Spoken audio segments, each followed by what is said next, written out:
Bienvenidos hermanos y muchas bendiciones, ¿verdad? En Jesús en esta mañana.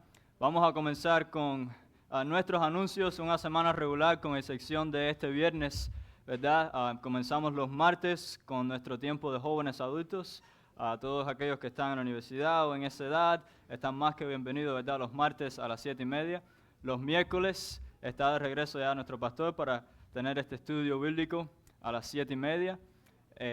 Comenzamos este jueves, ¿verdad? Que ya es el primer jueves del mes. Wow, ya estamos en julio. Se reúnen las mujeres a las 7:30, ¿verdad?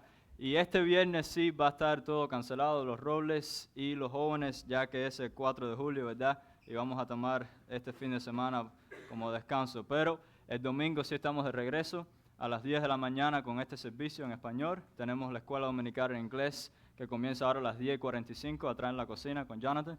Y nuestro servicio de inglés que comienza a las 12, ¿verdad? Y la escuela dominical a las 11:45 igual en la cocina, ¿verdad? Esos son todos los anuncios para esta semana y ahora sí vamos a compartir de la palabra de Dios, ¿verdad? Este sermón lo he titulado Paz en la tormenta, como leímos en ese pasaje, ¿verdad? En Marcos capítulo 4, de 35 al 41. Hermanos, vivimos en un mundo lleno de caos, ¿verdad? Lleno de caos, lleno de guerras, lleno de rumores de guerra entre Ucrania y Rusia, Israel, Irán, ahora hasta los Estados Unidos, ¿verdad? Ha estado involucrado en esta guerra que hay. Todo tipo de caos y situaciones con lo que es la inmigración y deportaciones en nuestro propio país, protestas a nivel nacional por todas partes. Acabamos de terminar ahora un mes donde se celebra y se promueve lo que la Biblia llama pecado, ¿verdad? Es un mundo de caos. Pero como sabemos, el caos no es solo externo, a veces hay caos también a lo interno, ¿verdad? A lo nivel personal, en nuestro interior, en nuestras propias vidas. Dificultades, pruebas que vienen a nuestras vidas. Para nuestro sermón en esta mañana nos vamos a referir a este caos, a estas pruebas, dificultades como tormentas, ¿verdad? Basado en este pasaje que leemos en Marcos.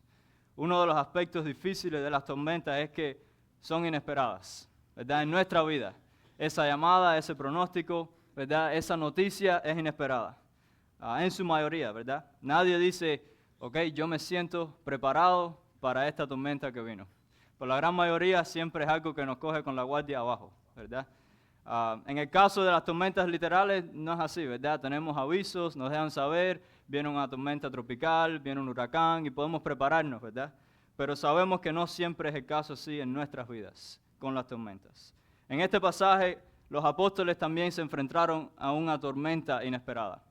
Algo que ellos no estaban contando en su viaje cuando obedecen a Jesús a cruzar al otro lado del mar de Galilea. Pero muchas cosas habían pasado ya en este día, antes de llegar a este lugar donde estaban aquí en la barca con Jesús. Se nos dice que al comenzar el día Jesús tenía un día bastante agitado. Comenzó con los fariseos acusándolo de ser poseído por demonios y pertenecer a Satanás, en Marcos capítulo 3. ¿Verdad? Después de eso se nos cuenta de que Jesús en el mar de Galilea, sentado en su barca, comienza a enseñar en parábolas. Y comienza a enseñar una palabra tras la otra. Y entonces después Jesús les dice, vamos a cruzar hacia otro lado del mar de Galilea. Sin duda creo que era un día físicamente agotador para Jesús, ¿verdad? Como vemos en este pasaje. Y a través de la historia de la iglesia, esta siempre ha sido una de las historias favoritas. Es una historia que ha causado inspiración de muchas canciones, inspiración incluso de mucha arte. Probablemente el arte más famosa es esta famosa pintura, y no es inteligencia artificial, ¿verdad? Es de Rembrandt, el gran pintor holandés. Y esta pintura siempre ha marcado la historia desde los años 1600. Y como esta hay muchas, porque es una historia que ha causado mucha inspiración en la vida de muchos, ¿verdad? A poder ilustrar y poder reflexionar en esta tempestad y Jesús en el medio calmando las aguas, ¿verdad? Pero esta mañana quiero que veamos por qué es que ha significado tanto esta historia. Por qué es que ha marcado tanta diferencia. Y lo primero que vamos a ver es nuestro punto número 1, que es las tormentas revelan nuestras perspectivas equivocadas. Las tormentas en la vida tienen la oportunidad de revelar las equivocadas perspectivas que nosotros tenemos. Miren ahí en Marcos capítulo 4, versículo 35. La palabra de Dios dice, aquel día, cuando llegó la noche, les dijo, pasemos al otro lado. Y despidiendo a la multitud, le tomaron como estaba, en la barca, y había también con él otras barcas. Pero se levantó una gran tempestad de viento, y echaba las olas en la barca de tal manera que ya se anegaba. Y él estaba en la popa, durmiendo sobre un cabezal. Y le despertaron y le dijeron, Maestro, ¿no tienes cuidado que perecemos? Todos respondemos a nuestras situaciones basado en nuestra perspectiva de la situación, ¿verdad? Todos tenemos un punto de vista de por qué está pasando lo que está pasando.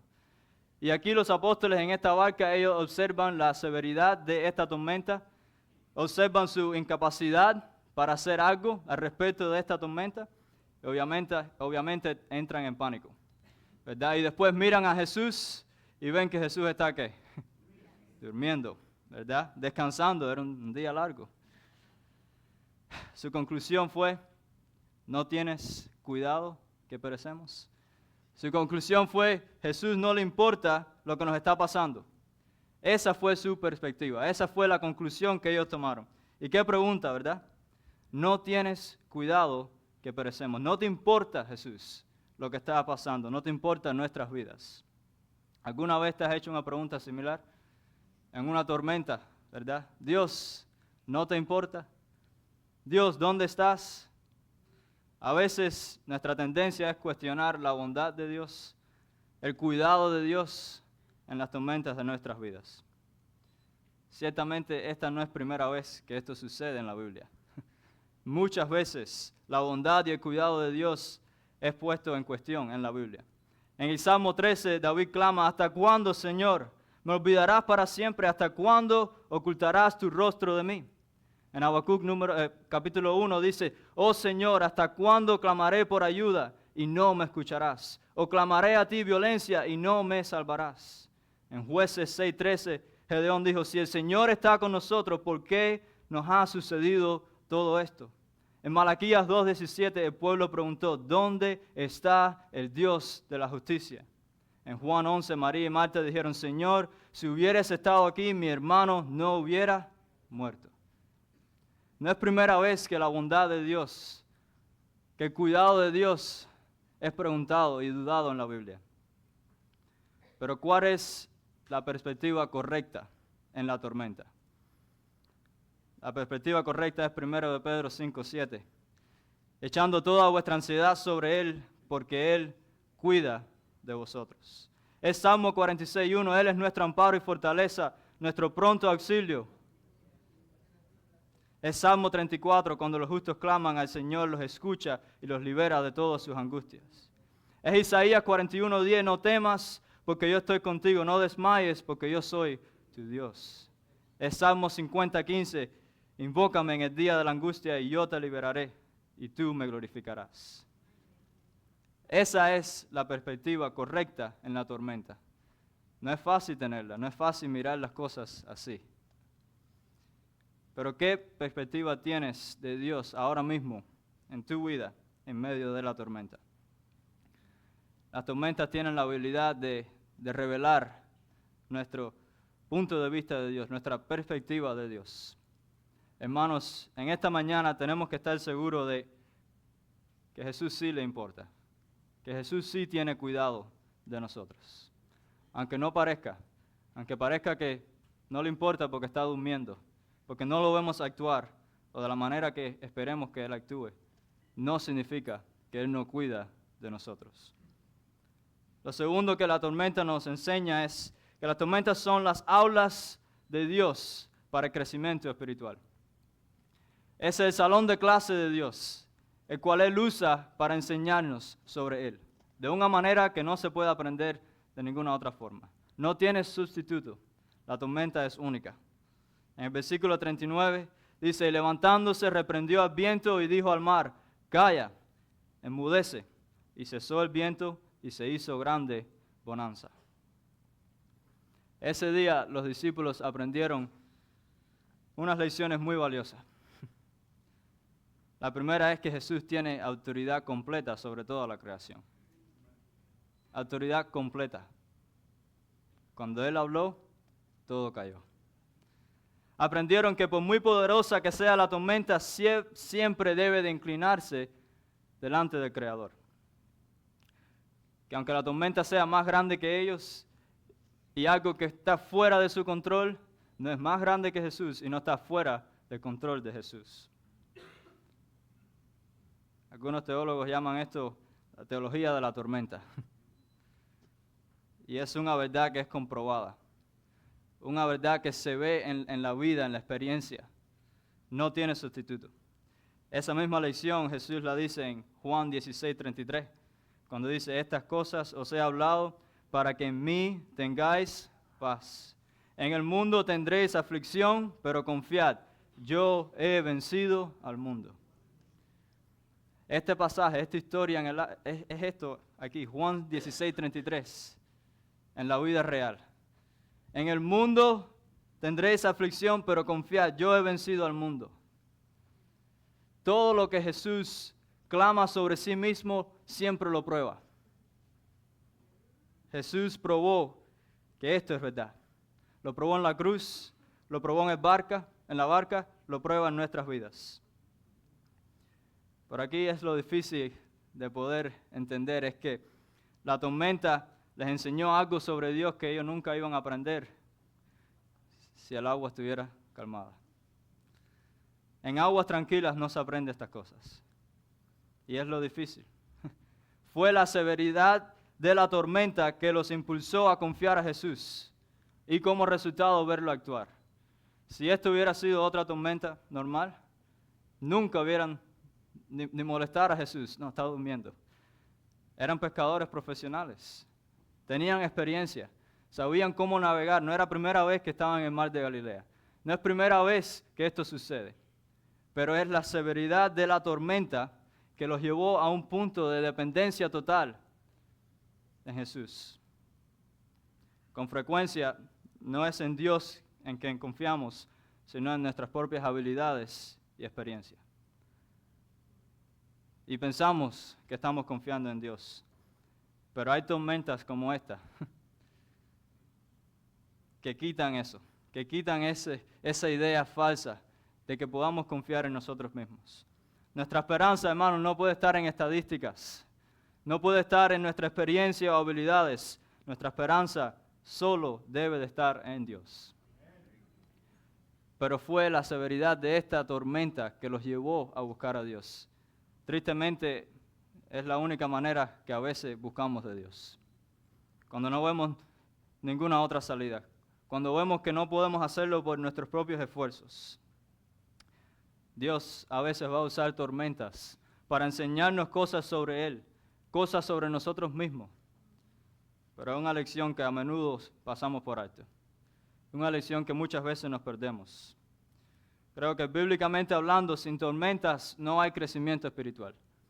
Santiago capítulo 1, versículo 2, dice, hermanos míos, tened por sumo gozo cuando os halléis en diversas pruebas, sabiendo que la prueba de vuestra fe produce paciencia, mas tenga la paciencia su obra completa para que seáis perfectos y cabales, sin que os falte cosa alguna. El gozo no viene de las diversas pruebas. El gozo viene de saber lo que estas pruebas pueden producir en mi vida. No es decir, Dios, mándame problemas. No es decir, estoy contento que me pasaron cosas malas. Es una perspectiva que dice, yo sé lo que Dios, mi gran Dios, puede hacer con esto. Eso es fe. Es difícil, pero es fe. Es Romanos capítulo 5, versículo 3, que dice, y no solo esto, sino que también nos gloriamos en las tribulaciones, sabiendo que la tribulación produce paciencia, y la paciencia prueba, y la prueba esperanza. Y la esperanza no avergüenza, porque el amor de Dios ha sido derramado en nuestros corazones por el Espíritu Santo que nos fue dado. Otra traducción traduce esa palabra prueba como carácter. Produce carácter en nosotros. Produce perseverancia, paciencia. Hermanos, cada tormenta en nuestra vida tiene el potencial de anclarnos aún más firmemente en el Señor si se enfrentan correctamente. Si no perdemos la lección que Dios nos quiere enseñar a través de ellas. Y no podemos esperar recibir en aguas calmadas lo que solo se recibe en una tormenta. Es lo que nos enseña la palabra de Dios. A lo mejor no es nuestro método, ¿verdad?, que hubiéramos escogido, pero eso no nos toca a nosotros. Lo tercero es que las tormentas revelan nuestra fe. Revelan nuestra fe en nuestra vida. Miren el versículo 40. Y les dijo, ¿por qué estáis amedrentados? ¿Cómo no tenéis fe? ¿Por qué tienen tanto miedo? Les dice Jesús. En el griego el sentido de esta pregunta, ¿cómo no tenéis fe? Es, ¿todavía no tienen fe? Después de todo lo que han visto, después de todos estos milagros, todavía no tienen fe. ¿Cómo es que no tienes fe todavía? Jesús aquí hace una conexión entre el miedo que tenían y su falta de fe. ¿Por qué tienes miedo? ¿Todavía no tienes fe? Pero ¿cuál es esa conexión, verdad, entre un corazón temeroso y un corazón sin fe?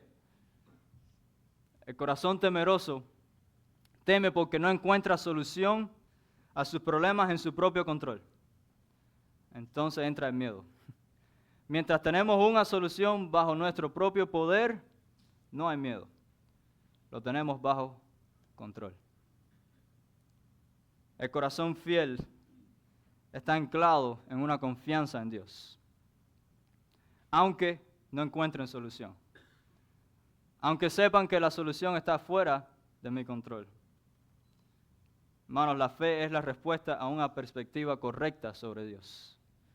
Es la respuesta de un Dios que es fiel, mientras el miedo es nuestra respuesta a una perspectiva errónea de nuestras circunstancias. Ahí está la diferencia. Por eso Jesús dice, tienen miedo porque no tenían fe. Al hacer esta pregunta, Jesús también dio la solución al miedo, el remedio que es la fe. Confianza en Él. En el versículo 41 nos deja saber por qué le faltó fe. ¿Por qué es que todavía no tenían fe? Miren el versículo 41, dice, entonces temieron con gran temor y se decían el uno al otro, ¿quién es este que aún el viento y el mar le obedecen? Su falta de fe en su vida se veía a su falta de conocimiento de Dios. Ellos conocían de Jesús, caminaban con Jesús, lo dejaron todo por seguir a Jesús y estaban con Él, pero aquí se preguntan, ¿quién es este? ¿Cómo se explica esta falta de fe que Jesús tiene la expectativa que ya deberían tener fe? ¿Cómo que aún no tiene fe? Porque no lo conocían verdaderamente. No se puede tener fe en un Dios que no se conoce. Así como que no se confía en alguien que usted no conoce bien. Y esto es lo que estaba sucediendo en la vida de los apóstoles. Por lo tanto, hermanos, si queremos navegar bien en la tormenta, debemos descubrir, conocer al Dios que seguimos. No es solo decir, sí, claro, yo tengo fe en Dios. Yo tengo que conocer a ese Dios. Porque es el conocimiento de Dios que verdaderamente trae y aumenta una fe. Que trae confianza en Dios. Porque mientras más conocemos de su carácter, de su persona, eso es lo que naturalmente, orgánicamente va a aumentar nuestra confianza en Él. Mientras más tú lo conoces, más confiable Él va a ser para ti. No es obligarte, tengo que tener fe porque es lo que dicen, no. Es algo orgánico, hermano. Mientras más se conoce a Dios, Él es perfecto, Él es santo, no hay falla en Él. ¿Por qué desconfiamos nosotros de los unos a los otros? Porque no somos perfectos, no somos santos. Mentimos, fallamos. Y a veces mientras más conocemos a una persona, menos confiamos de ella. Eso nunca va a pasar con Dios. Nunca vamos a encontrar algo en Dios que nos hace desconfiar en Él. Es lo opuesto. Mientras más conozcamos de Dios, más motivos y más razón y más confianza vamos a tener para confiar en Él. Aunque su conocimiento de los apóstoles era limitado de Jesús, hacen una pregunta que lo va a cambiar todo. Y esa pregunta es, ¿quién es este? ¿Quién es este? Y es el último punto que vamos a mirar en esta mañana. La pregunta más importante en la tormenta. ¿Quién es este que aún el viento y el mar le obedecen? Vieron lo que hizo, pero su pregunta no es ¿cómo lo hizo? Su pregunta es ¿quién es este? Ellos querían conocer quién hizo lo que acaban de ver. ¿Quién es este? No solo se maravillaron del milagro, sino que buscaron comprender a aquel que estaba detrás del milagro. Y esto es lo que hace toda la diferencia en la vida de estos apóstoles. Saben, la Biblia hace una distinción entre conocer las obras de Dios y conocer los caminos de Dios. Hay una gran diferencia. En Salmo 103, versículo 7, dice, sus caminos notificó a Moisés y a los hijos de Israel sus obras.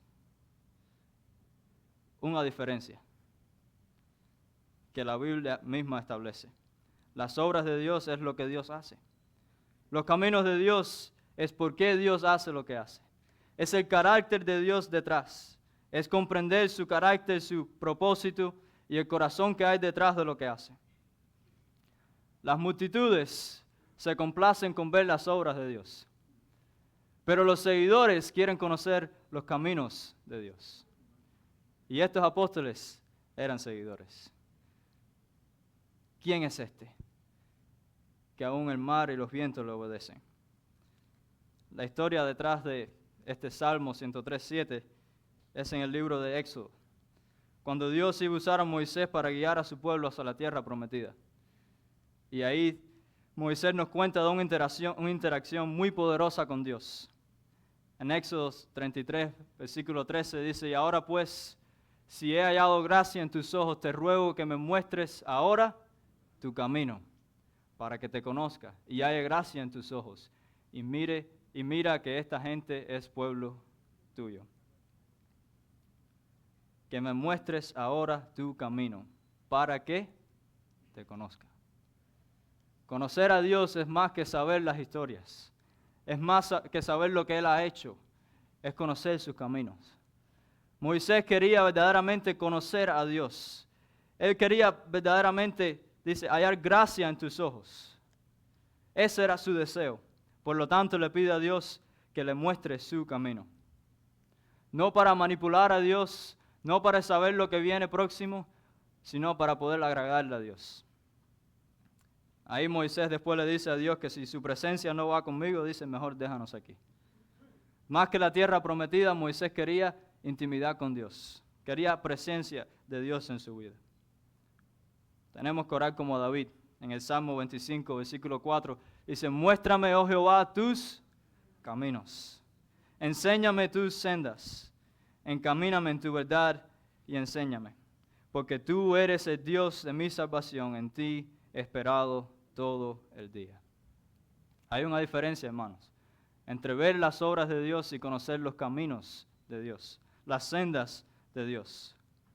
Si solo conoces las obras de Dios en tu vida, siempre estarás inquieto. Piénsalo, esta gente, estos israelitas, esta generación, vieron a Dios abrir las aguas del Mar Rojo. Ellos vieron a Dios literalmente traer alimento del cielo. Vieron a Dios sacar agua de la roca. Pero ¿qué se nos dice de esta generación en Hebreos capítulo 3, versículo 10? Dice, a causa de lo cual me disgusté contra esa generación. Y dije, siempre andan vagando en su corazón. Y mira lo que dice, y no han conocido mis caminos. Por eso, era una generación, no era que no creían en Dios. Sí, claro, creían en Dios. Mira todo lo que Dios ha hecho, vieron sus obras, pero su problema era que no habían conocido sus caminos. Y por eso siempre andan vagando en su corazón. Ahí está la clave. Por eso siempre estaban ansiosos, preocupados, siempre dudando, diciendo, ¿por qué nos traíste hasta aquí? Estamos mejor allá. Porque no sabían, no conocían los caminos de Dios.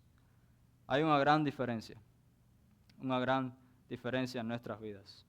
Por eso estos discípulos estaban en el camino correcto cuando hacen esta pregunta, ¿quién es este? Nosotros igual, hermanos, tenemos que priorizar en nuestras vidas el conocimiento de los caminos de Dios. Esto es lo que verdaderamente traerá paz a nuestras vidas. Ahí está la clave. El saber los caminos, el carácter, el propósito de Dios. Para terminar, hago esta pregunta. ¿Siempre se levanta Jesús y calma la tormenta? ¿Siempre se levanta y calma la tormenta? La respuesta es que no siempre de la manera que queremos o en el tiempo que queremos. No siempre, hermanos, va a calmar las aguas que nos rodean, pero sí las que están por dentro. Él no siempre va a eliminar el caos que nos rodea, pero siempre nos dará paz en nuestro interior. Esa paz que dice la Biblia que sobrepasa. Aunque seamos tentados, hermanos, en la tormenta, no podemos creer la mentira que a Dios no le importa nuestra situación. A Dios ciertamente le importa. Él siempre está presente, Él siempre está en el bote. Siempre está en esa barca. Aunque sea difícil, nunca perdamos de vista las lecciones que Dios nos está tratando de enseñar en medio de esas tormentas. Tenemos que aprender a valorar el carácter que Dios está moldeando en nosotros a través de las pruebas y dificultades. La fe creciente y refinada que nos prepara para la próxima. Tenemos que aprender a responder a una perspectiva correcta de Dios con fe, en lugar de con miedo, cegados por las circunstancias. Y por último, hagamos la pregunta correcta en medio de la tormenta. ¿Quién es este? Procuremos conocer el carácter de Dios que sí se preocupa y reina soberanamente sobre su creación. Hermanos, ahí viene la paz. En conocer a ese Dios íntimamente en tu vida. La paz no viene en que todos los problemas se vayan. La paz no viene en que tú tengas control de todas tus situaciones en tu vida. No viene en las estadísticas. No viene de nada de eso. La paz verdadera viene de Dios, de dentro para afuera. Y para terminar con una nota de lo que está sucediendo ahora en nuestro mundo. Les aseguro que le hará más bien a su alma conocer y meditar en el carácter de Dios que tratar de descubrir un significado escondido a todos los eventos que están pasando en el mundo. Les aseguro que les va a hacer mucho más bien a su alma 5 minutos leyendo sobre el carácter de Dios en los Salmos que un video de 30 minutos en YouTube sobre el fin del mundo. Ahí está la verdadera paz, en conocer el carácter de Dios. Y eso se lleva a todo aspecto de nuestra vida. Va a haber tormentas que son más difíciles que otras. Va a haber algunas en que es fácil aplicar este sermón. Y va a haber momentos en que no podemos. Y no podemos hacerlo solo. Y se necesitan cada uno de nosotros para apoyarnos en oración, para que Dios nos dé fuerza a tener la perspectiva correcta en el medio de la tormenta. Vamos a orar. Dios, te damos gracias porque tú eres nuestra paz. Gracias, Dios, porque en ti podemos confiar y que tú nunca nos has dado ninguna razón por qué dudar en ti y en tu bondad, Dios. Y ayúdanos en esos momentos difíciles, ayúdanos en la tormenta, Dios. En el caos, ya sea en este mundo o en nuestras vidas personales, Dios. Ayúdanos siempre a verte como el Dios soberano que tiene autoridad sobre toda la creación. Señor, y es mi oración que cualquier alma que está aquí en esta mañana, Dios, que no ha confiado en ti por el perdón de sus pecados, que todavía está confiando en su propia bondad y acciones para ser aceptado por ti en el cielo, Dios. Que tú les reveles a ellos, Dios, que no hay nada que podamos hacer para ganarnos tu amor, que tú has dado tu amor para nosotros, Dios, en la vida de tu Hijo Jesús, que su vida, su muerte y resurrección fueron suficientes, Dios, para pagar, Señor, el precio del pecado. Ayúdalos a confiar en ti, Señor, a arrepentirse y a creer en ti y en tu sacrificio. Ayúdanos a nosotros, Dios, a nunca depender en nuestras fuerzas y habilidades, sino siempre en ti y en tu gran poder. Oramos todo en el nombre de Jesús. Amén. Amén. Bendiciones, hermanos, que Dios les